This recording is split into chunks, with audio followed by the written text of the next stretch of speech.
नमस्कार, मैं हूं आपके साथ अंकिता पाल और आप सभी का हमारे छत्तीसगढ़ में स्वागत है। रुक करते हैं खबरों की तरफ। उप मुख्यमंत्री अरुण साव ने मुंगेली के नगरपालिका लोरमी स्थित विश्राम गृह में आयोजित जनदर्शन कार्यक्रम के दौरान आम लोगों की समस्याओं को सुना और अधिकारियों को तत्काल समाधान के निर्देश दिए हैं। साथ ही उन्होंने ये भी कहा कि जनसंवाद से जन कल्याण ही विष्णु के सुशासन का उद्देश्य है। जनता से सीधा संवाद शासन की जवाबदेही का प्रतीक है। जनदर्शन कार्यक्रम में बड़ी संख्या में ग्रामीण, महिलाएं, वरिष्ठ नागरिक और कई क्षेत्रों के नागरिक भी यहां पर उपस्थित रहे। तो वहीं लोगों ने अपनी शिकायतों और मांगे भी प्रस्तुत की। उप मुख्यमंत्री अरुण साव ने अधिकारियों को स्पष्ट निर्देश दिए कि जनता की समस्याओं के निराकरण में किसी भी प्रकार की लापरवाही बर्दाश्त नहीं की जाएगी। साथ ही उप मुख्यमंत्री साव ने अंतर्राष्ट्रीय योग दिवस की शुभकामनाएं देते हुए सभी को वृक्षारोपण के प्रति जागरूक होने और साथ ही हर गांव में जो है वो अधिक से अधिक पौधे लगाने का आग्रह किया। कलेक्टर कुंदन कुमार ने बताया कि जनदर्शन में मुख्य रूप से खाद्य, विद्युत, राजस्व, वन विभाग से संबंधित आवेदन प्राप्त हुए हैं।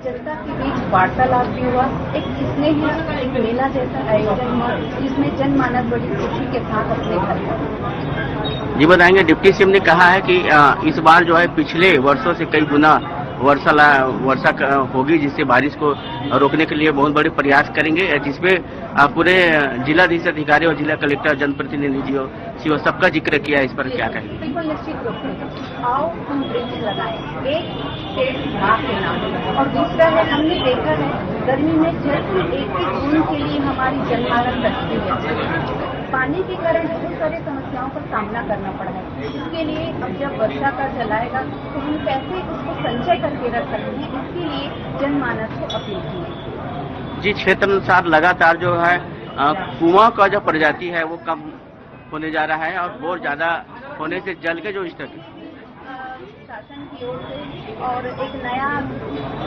योजना आएगा और निश्चित रूप से ये पानी की समस्या का निवारण होगा।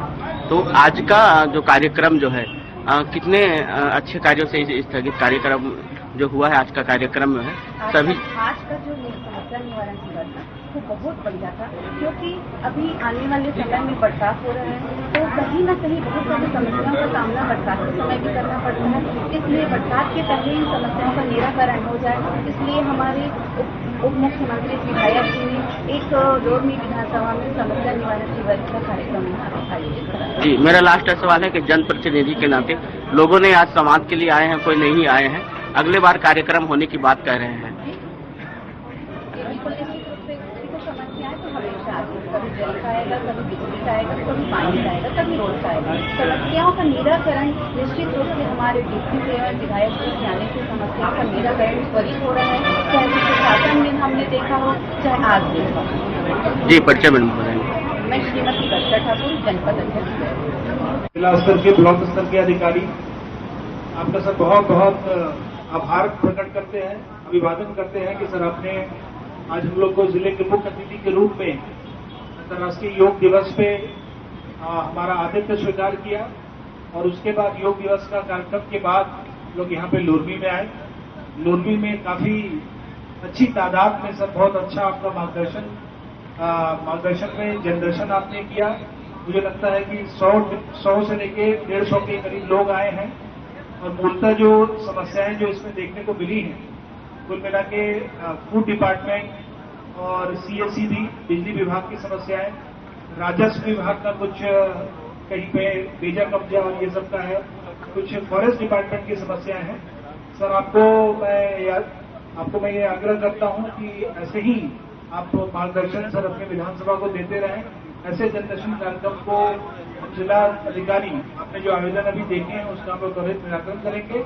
मैं सभी अधिकारियों को भी ये बताना चाहता हूं कि जब हमारे माननीय उप मुख्यमंत्री जी यहाँ आके शनिवार जो छुट्टी का दिन होता है आके यहाँ पे लोगों को सुन रहे हैं, तो हमारा दायित्व बनता है कि जितने भी काम हैं जो इस जनदर्शन में आए हैं और जो इस जनदर्शन में नहीं आ पाए हैं, उन सभी का जनता का काम करें, जनता के बीच में जाएं, उनके साथ बैठे, उनकी समस्याओं को सुनने से ही आधी प्रॉब्लम, आधी समस्या का समाधान हो जाता है। उनसे अच्छे से व्यवहार करें, उनकी चीजों को सुने, उनके घर में जाए, उनसे बात करें, तो मुझे लगता है कि सर समस्याओं का समाधान और निराकरण हो सकता है। आज यहाँ पे आने के लिए सर आपको बहुत बहुत धन्यवाद और सभी अधिकारियों का, कर्मचारियों का, मीडिया के साथियों का विशेष करके, क्योंकि मॉर्निंग में मुंगेली में भी थे और आज यहाँ भी हैं, सभी लोगों का मैं बहुत ही धन्यवाद ज्ञापित करते हुए अपनी वाणी को विराम देता हूँ। बहुत बहुत धन्यवाद। आज सवेरे मुंगेली में अंतर्राष्ट्रीय योग दिवस के कार्यक्रम में शामिल हुए और फिर आज रोरनी में जन दर्शन का कार्यक्रम आयोजित किए थे। क्षेत्र में बड़ी संख्या में लोग यहाँ आए हैं अपना आवेदन लेकर, अपनी समस्याएं लेकर। जिले के सभी अधिकारी कलेक्टर कुंदन कुमार जी के साथ जिले के सभी विभाग के जिला स्तर के अधिकारी यहाँ पर उपस्थित हैं। सभी विभाग की समस्याओं को निराकरण के लिए निर्देशित किया गया है। बहुत सी समस्याओं का संतुलित रूप से निराकरण हुआ है। अन्य जो समस्याएं हैं उनको शीघ्र निराकरण करने के लिए कहा गया है। वास्तव में अब बरसात लगने वाला है, तो मैंने सोचा कि बरसात से पूर्व एक बार क्षेत्र के सारे लोगों की समस्याओं को जानूं और उसके निराकरण का प्रयत्न करूं। इसी उद्देश्य से आज के लिए दर्शन है।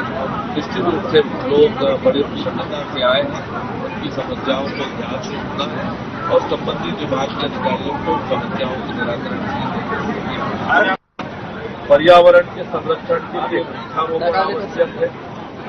और जिस प्रकार से जल का स्तर लगातार नीचे जा रहा है, जब तक हम वर्षा के जल का संचय नहीं करेंगे, वर्षा के पानी को रोकेंगे नहीं, तो आने वाले समय में हमको बहुत दिक्कत होने वाली है। और इसलिए आज सभी लोगों से मैंने आग्रह किया कि गांव में वृक्षारोपण करें और वर्षा के जल को संचय करने के लिए जो भी काम गांव के स्तर पर कर सकते हैं वो करें। गांव में जो तालाब है वो लबालब भरे बरसात में, इसके लिए जो प्रयत्न करना है गांव के लोग आपस में मिलकर बैठकर इसके लिए प्रयत्न करें। और तालाब हमारे लबालब भरे रहेंगे तो जल का स्तर अच्छा रहेगा। वर्षा के जल को रोकेंगे किसी तरह से तो जल का स्तर अच्छा रहेगा और पानी की समस्या नहीं होगी।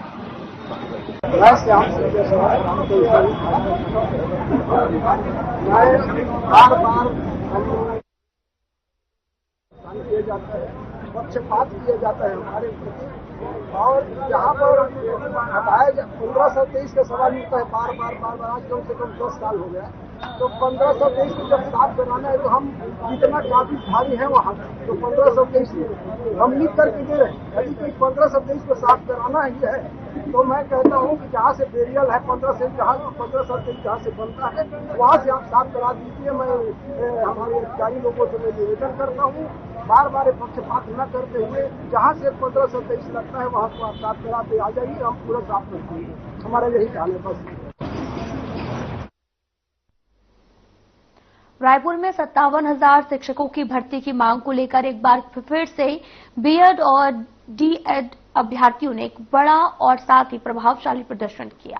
ये प्रदर्शन प्रदेश भर से जुड़े अभ्यर्थियों द्वारा आयोजित किया गया, जिन्होंने आपको बताते चले कि कटोरा तालाब, मरीन ड्राइव के पास कई स्थानों पर एकत्रित होकर अपने आवाज उठाई और इन छात्रों ने सामूहिक रूप से सरकार के खिलाफ जोरदार नारेबाजी की है और जिससे उनकी भावनाओं और चिंताओं का स्पष्ट संकेत मिला कि वे दृढ़ता से आग्रह कर रहे थे कि शिक्षक भर्ती प्रक्रिया को शीघ्रता से आरंभ किया जाए, जिससे उनके भविष्य को सुरक्षित भी किया जा सके। इसके अलावा अभ्यर्थियों ने भी ये चेतावनी दी है, यदि उनकी मांगों पर त्वरित कार्रवाई नहीं की जाती है तो वो अपने आंदोलन को और भी अधिक तीव्रता से जारी रखेंगे, जिससे वे सरकार को उनकी स्थिति की गंभीरता का एहसास हो सके।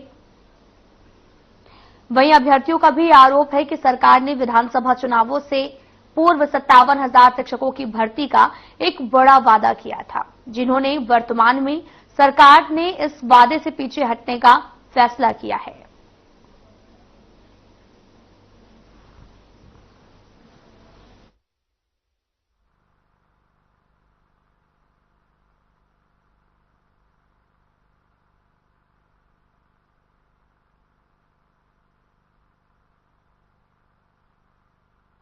जो संगठन है उनके लोगों के द्वारा जाकर के कटोरा तालाब के पास लगातार 20-25 की संख्या में 5-6 बार आए थे, जिनको चूंकि इस एरिया में उनको आने की अनुमति नहीं थी इस प्रकार का कोई समर्थन कर लेकर तूता इसके लिए अधिकृत है, वहाँ पर बस में बैठा कर दिया गया है। और जिसके बाद अभी फिर से शाम को लोग वहाँ तूता से फिर इकट्ठा होकर के अलग अलग वाहनों में आ गए थे, जिनमें से कुछ लोगों को भी 2-3 बस में बैठा करके फिर भेजा गया है। इस प्रकार से लगातार उनके द्वारा जो अनुमति नहीं मिलने के बाद भी आकर के यहाँ पर जबरदस्ती लोगों को परेशान करने के संबंध में और इस प्रकार से अनाधिकृत रूप से आंदोलन करने के रूप में आगे विधिवत कार्रवाई। छत्तीसगढ़ की जनता को और सभी लोगों को ये समझने की जरूरत है, छात्रों को समझने की जरूरत है कि उनका भविष्य किस कदर प्रदेश में भविष्य में खतरे में डालने का काम भारतीय जनता पार्टी की सरकार कर रही है। आप समझिए, एक साधारण सी बात है, कक्षा 1 से 5वीं प्राथमिक शाला में एक शिक्षक के भरोसे, जो नया सेटअप है युक्ति उपकरण, एक शिक्षक के भरोसे कक्षा 1 से 5वीं तक एक शिक्षक कैसे पढ़ाएगा? 4 विषय होते हैं, हिंदी, अंग्रेजी, गणित, विज्ञान, चारों विषय को एक शिक्षक कैसे पढ़ा सकता है, वो भी 5 कक्षाओं को। तो ये जो सेटअप में बदलाव छत्तीसगढ़ की सरकार ने युक्ति उपकरण में किया है, इसके खिलाफ में छत्तीसगढ़ प्रशिक्षित डीएड संघ और कांग्रेस पार्टी भी इसके विरोध में है और पुरजोर विरोध इस नीति का, इस शिक्षा नीति का, इस युक्ति उपकरण का हम संगठन के लोग और सभी छात्र इस प्रदेश के शिक्षा वर्ग के लोग करते रहेंगे, ताकि प्रदेश की जनता जागे। जिस प्रकार 52,000 शिक्षक के पद एक समय रिक्त हुआ करते थे, आज ये सरकार ऐसा गोल गणित जादू करी कि 13,000 अतिशेष बताती है।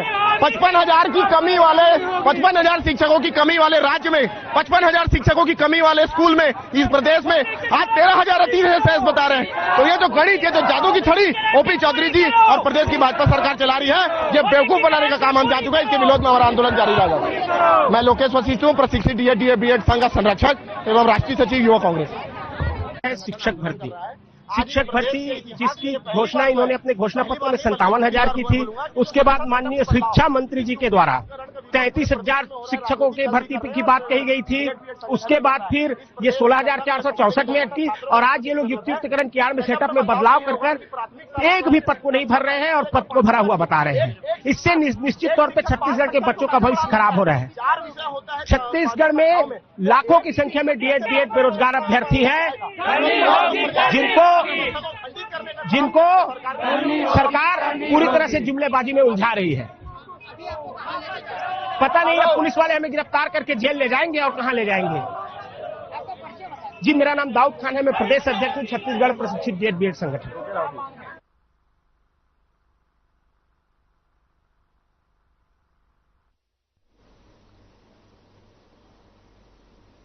शहर में भारी वाहनों के प्रवेश पर प्रतिबंध लगा दिया गया है, जिससे लोगों को ट्रैफिक जाम की समस्या से निजात मिलेगी। प्रशासन ने यह निर्णय शहर के अंदर बढ़ते ट्रैफिक दबाव और जाम की समस्या को देखते हुए लिया है।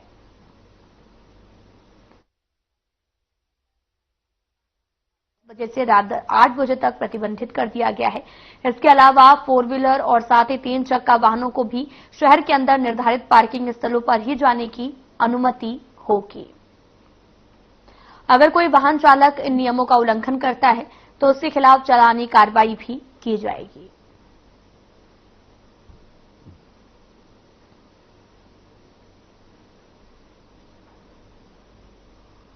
इसके बारे में बताएं। शहर में बढ़ते ट्रैफिक दबाव को कम करने के लिए यातायात में कुछ परिवर्तन किए गए हैं और कुछ आदेश जारी किए गए हैं प्रशासन के द्वारा, जिसमें 4 पहिया और तिपहिया वाहन को नगर के फव्वारा चौक, महावीर चौक, भगत सिंह चौक और भारत माता चौक से सिनेमा लाइन की ओर प्रवेश रात्रि 10 बजे से 9 बजे तक के लिए प्रतिबंधित कर दिया गया है। तो इन सड़कों पर केवल 1 वे चलेगा। भारत माता चौक से जो है रामाधीन मार्ग होते हुए पोस्ट ऑफिस की तरफ चौक तरफ गाड़ियां निकल जाएंगी और भारी वाहन को भी इसी क्रम में प्रतिबंधित किया गया है। भारी वाहनों का लोडिंग अनलोडिंग के लिए शहर के भीतर प्रवेश प्रातः 10 बजे से रात्रि 9 बजे तक प्रतिबंधित किया गया है। तो जो थोक व्यापारी हैं उनको इस बीच में ही अपना लोडिंग अनलोडिंग कराना होगा, अन्यथा उनके ऊपर कार्रवाई की जाएगी। इससे शहर की जो यातायात व्यवस्था है ये सुगम हो सकेगी।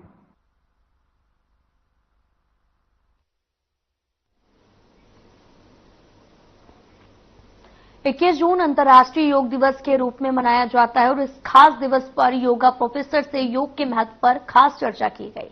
इस दौरान उन्होंने क्या कुछ कहा, आपको सुनाते हैं। सुबह हम फ्रेश मोड पे होते हैं और हमारे मन जो है शांत होते हैं, क्योंकि सो के उठने के बाद में हम फ्रेश मोड पे होते हैं और मुझे लगता है कि सबसे बेस्ट टाइम होता है सुबह, क्योंकि हमारे दिमाग में किसी भी प्रकार का टेंशन उस टाइम नहीं होता। ये कैसे कह सकते हैं लोगों को सुबह उठते ही टेंशन रहता है कि क्या क्या करना है, कैसे करना है? बिल्कुल नहीं। सुबह उठने के बाद भी हम क्या बोलते हैं, बॉडी को फ्लेक्सिबल या फिर वातावरण को भी ले लें, वातावरण के हिसाब से भी हम देखें तो हम मानसिक रूप से उस समय फ्री होते हैं और कोई भी काम का डिप्रेशन हमारे पास उस समय नहीं होता। शुरुआत होता है वो दिन का, तो मुझे लगता है कि मुझे जितना सही लगता है सुबह ही हमको प्रेफर करना चाहिए योग के लिए।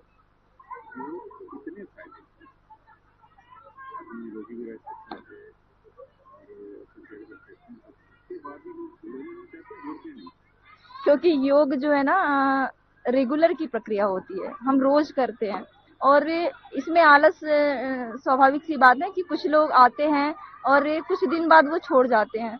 तो ये रेगुलर प्रक्रिया में लोग अपने स्वास्थ्य के प्रति जागरूक नहीं होते और ऐसा देखने को मुझे भी हमेशा मिलता है कि लोग कुछ दिन बाद योग छोड़ देते हैं। क्यों नहीं आप छोड़ते? कितने फायदे हैं सब कुछ उसके बाद भी क्यों नहीं आप छोड़ते? कि लंबी प्रोसेस है, अपनी बॉडी को फ्लेक्सिबल बनाना है और लोग जुड़ नहीं पाते हैं क्योंकि उनको सही, कभी कभी ऐसा होता है कि हमको सही मार्गदर्शन, सही प्रशिक्षक नहीं मिल पाते। प्रशिक्षक लोगों ने तो उसको बहुत बंधन कर दिया सर, ये बता कर ये नहीं और ये से परहेज है, इसी समय करना इतना ही करना। बिल्कुल नहीं, ऐसा कुछ नहीं है। अगर आपने सही योग प्रशिक्षक के सामने आप गए हो और सही गुरु आपको मिला है तो वो कभी आपको गलत गाइडलाइन नहीं करेगा। क्या चीज? कैसे तय होगा कि आप योग प्रशिक्षक हैं, कैसे कोई देखिए, योग ना हमारी प्राचीन संपदा है और हम पीढ़ी दर पीढ़ी इस चीज को अपनाते हैं। इसके अलावा भी बहुत सारे यूनिवर्सिटी में अलग अलग टीचर्स हैं, लेकिन कुछ लोग समझते हैं कि हमने आसन और प्राणायाम कर लिया और हम योग गुरु बन गए। तो मुझे नहीं लगता सिर्फ आसन और प्राणायाम करने वाला योग गुरु बन जाए। मुझे नहीं, आजकल बहुत सारी संस्थाएं हैं, जैसे आपने पतंजलि योग देखा है, आपने बिहार यूनिवर्सिटी का देखा है, अलग अलग संस्थाएं, आर्ट ऑफ लिविंग का है। तो आर्ट ऑफ लिविंग में 1 हफ्ते का भी कोर्स होता है, पतंजलि में भी होता है, आपके बिहार यूनिवर्सिटी में भी होता है। तो 8 दिन बाद अगर कोई अपने आप को योग प्रशिक्षक साबित करके गलत सलाह देगा तो वो मुझे लगता है वो गुरु की गलती है। और इसकी जो ट्रेनिंग होती है, जैसे कि हमने किया है, हमारी क्लासेस 6 बजे लगती है, हमने पीजी डिप्लोमा किया है योग साइंस में। मेरे गुरु पीएचडी होल्डर थे डॉक्टर शालिनी सरकार जी और डॉक्टर ओम नारायण तिवारी जी, तो मैंने उनके सानिध्य में योग सीखा है। तो मुझे ही मतलब आत्मा और परमात्मा को समझने में 6 महीने लगे थे। तो मुझे लगता है कि बिल्कुल है, क्योंकि योग मतलब बताई ना मैं, सिर्फ आसन और प्राणायाम नहीं, हमको मन को कंट्रोल, जब हम पतंजलि योग पढ़ते हैं तो आसन, प्राणायाम, ध्यान, धारणा, समाधि तक जाने के लिए आपको मन की ये तो कहाँ से जोड़, ये सब चीजें तो आदमी करेगा। बिल्कुल नहीं, ये सारी प्रक्रिया के बाद में आपको समाधि तक जाने के लिए लंबा प्रोसेस तो लगता है। हमारे पूर्वज जो ऋषि मुनि थे उनको पूरे विश्व में क्या था? क्या चीज? आज जो पूरे विश्व में क्यों क्या था? योग किए, आज 21 जून को पूरे विश्व में क्या किया? योगा ही किया, आसन और प्राणायाम ही किया। लेकिन हमारे विश्व को हमने एक संदेश दिया कि यही किया है ना, यही किया है, आसन और प्राणायाम ही किया है। इतने किया है ना जी, वही तो कह रहा हूँ। आप अगर इससे ऊपर चली जाएंगी तो वो क्यों जुड़ेंगे? तो वो बाकी लोगों से अलग हो जाएंगे जो समाधि तक पहुंच जाते हैं। और बहुत सारे हैं, आपने रायगढ़ में बाबा जी को देखा है, वो बिना खाए पिए वहाँ पे बैठे हैं। योग का ही वो एक परिकल्प नहीं जोड़ते कि आप उसमें बहुत सारी चीजें मिलाते और इसको आसन प्राणायाम बोलते। मुझे नहीं लगता सिर्फ शरीर से स्वस्थ होना ही योग है। मैं इसको आपका काटना चाहूंगी बात को, शरीर से स्वस्थ होना ही योग नहीं है। आपका मानसिक संतुलन अगर बिगड़ा हुआ है तो आप योगी नहीं हो। वो फिर आप क्या बोलते हैं, जिम में जा सकते हैं, वहां भी हो सकता है योग। अगर आप आसन और प्राणायाम को ले रहे हो तो वो आप जिम जा सकते हो, जिम में आप व्यायाम करो, वो सही है आपके लिए, अगर आपको 1 दिन के लिए योगा करना है तो। अगर आप योग को 1 दिन का मानते हैं तो लेकिन जिन्होंने इसको धारण किया है निश्चित रूप से बहुत स्वस्थ है और उनकी आगे की दिनचर्या बहुत ही सुलझा हुआ होता है और वो एक सुलझा हुआ व्यक्ति जरूर साबित होगा और वो गलत को गलत कहेगा और सही को सही कहने की क्षमता रखता है, जो योगी होता है। तो जो लोग घर पे करते हैं वो क्या है? वो सिर्फ आसन और प्राणायाम करते हैं अपने मानसिक संतुष्टि के लिए। तो फायदा होता है, आपकी बॉडी फ्लेक्सिबल होती है, आपको लगता है कि मुझे सांस की बीमारी है या फिर कोई दिक्कतें हैं, तो आपने विश्वास किया है कि मुझे योग से ये सब ठीक होता है, तो बिल्कुल होता है। क्या महत्वपूर्ण क्यों है? आज का दिन, क्योंकि 11 साल पहले हमारे देश के प्रधानमंत्री नरेंद्र मोदी जी ने विश्व को एक संदेश दिया था कि हमारे भारत की परंपरा में योग है, जिसको हमारे पूरे विश्व को दिखाना है। और मैंने देखा है कि योग हमारे भारत में उत्पन्न हुआ है, लेकिन इसका सही उपयोग विदेशों में हो रहा है और ये मोदी जी की परिकल्पना।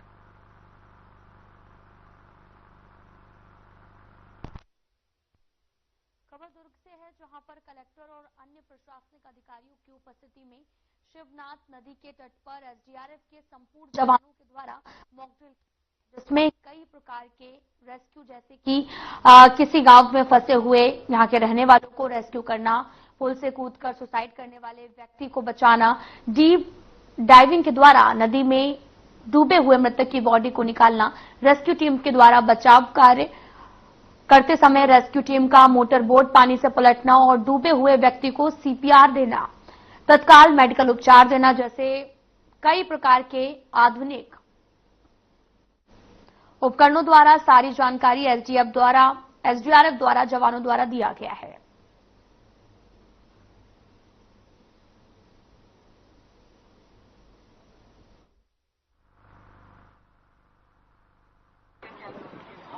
देखिए, प्रतिवर्ष मानसून के पहले मॉक ड्रिल रखा जाता है। राज्य शासन का भी आदेश है और जिला प्रशासन का भी आदेश है और हेडक्वार्टर का भी हमारे आदेश है कि आपको एक मॉक ड्रिल करना है। इसमें अपनी तैयारी को भी परखना है, इसके अलावा लोगों को जागरूक भी करना है। तो प्रतिवर्ष हम लोग मॉक ड्रिल करते हैं, जिसका उद्देश्य ये है कि हमारी कितनी तैयारी है, हमारी इक्विपमेंट कैसे हैं और कहीं कोई कमी तो नहीं है, उनको कैसे पूरा करना है। इसके अलावा लोगों को भी जागरूक करना है कि अगर बाढ़ जैसी अगर स्थिति उत्पन्न होती है तो किस तरह स्वयं का और दूसरे का वो बचाव कर सकें। देसी जुगाड़ का भी उनको बताया गया है और कैसे अगर कोई व्यक्ति डूब रहा है तो कैसे बचाना है। राजनांदगांव जिले के मोहड़ में हुए अवैध रेत उत्खनन से जुड़े गोलीकांड मामले में पुलिस ने मध्य प्रदेश के कई इलाकों से 3 और आरोपियों को गिरफ्तार किया है। पूछताछ में इन आरोपियों की जानकारी पहले से ही पकड़े गए आरोपियों से मिली हुई थी और अब तक आपको यह भी बताते चलने की पार्षद संजय रजक समेत 7 आरोपी गिरफ्तार हो चुके हैं और पुलिस पूरे मामले की जांच में जुटी हुई है।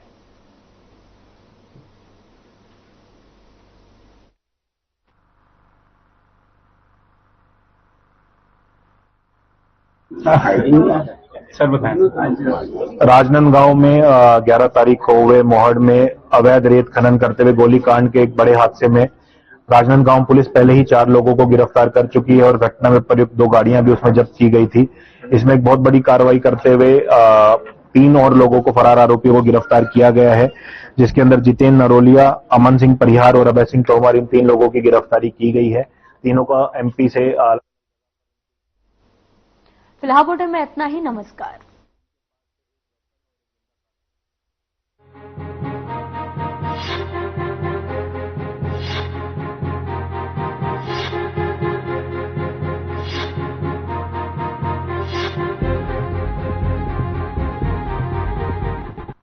रोशन करते हैं। तो अगर आप इलेक्ट्रॉनिक मीडिया, मास कम्युनिकेशन में